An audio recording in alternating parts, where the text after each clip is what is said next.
Junior ডাক্তারদের এই কর্মবিরতি সিদ্ধান্ত এটা দুর্ভাগ্যজনক। যখন সুপ্রিম কোর্ট পর্যন্ত বলেছেন কাজে যোগ দিতে, তারপরে এই সিদ্ধান্ত ভাবা যায় না।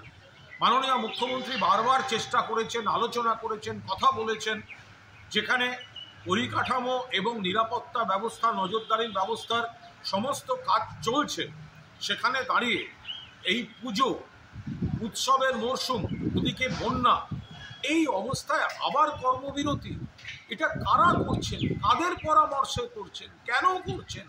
সাধারণ মানুষ, গরিব মানুষ যারা সরকারি স্ট্রাকচারে যায় চিকিৎসার জন্য, তাদেরকে আপনারা বাধ্য করছেন হয়রানি থেকে প্রাইভেট হাসপাতাল, নার্সিংহোমের দিকে যেতে। বেশি খরচা হবে, স্বাস্থ্যসাথী কার্ড থাকলে বাঁচোয়া, নইলে প্রচুর বিল।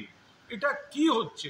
সুপ্রিম কোর্টে আপনাদের লয়ার বলছে আপনারা কাজ করছেন বা কাজ করবেন। আপনারা এখানে সমস্ত কাদের বুদ্ধিতে, কোন উদ্দেশ্যে এই ধরনের ঘটনা? আরজি কর, তার তদন্তে এখন সিবিআই, যে অ্যারেস্ট হয়েছে সেটা কলকাতা পুলিশ করেছে, তদন্তে সিবিআই, আর অন্যদিকে সুপ্রিম কোর্ট হচ্ছে মামলাটি দেখছে।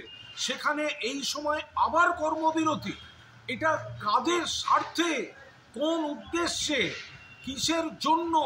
এত মানুষের এই সময়টা চিকিৎসার জরুরি পরিষেবার দরকার হতে পারে, বন্যা পরিস্থিতি রয়েছে, পুজো এবং উৎসবের মরশুম রয়েছে, এত মানুষের অর্থনীতি জড়িত, সেখানে আপনারা এক সাধারণ মানুষের কথা না ভেবে, এটা কাদের পরামর্শ, কারা চাইছে এই ধরনের পরিস্থিতি তৈরি করতে? দয়া করে আপনারা এগুলো পুনর্বিবেচনা করুন এবং মাননীয় মুখ্যমন্ত্রী, যেখানে নিজে তিনি বারবার অতীত আহ্বান জানিয়েছেন, আবেদন জানিয়েছেন, আপনারা কাজে যোগ দিন।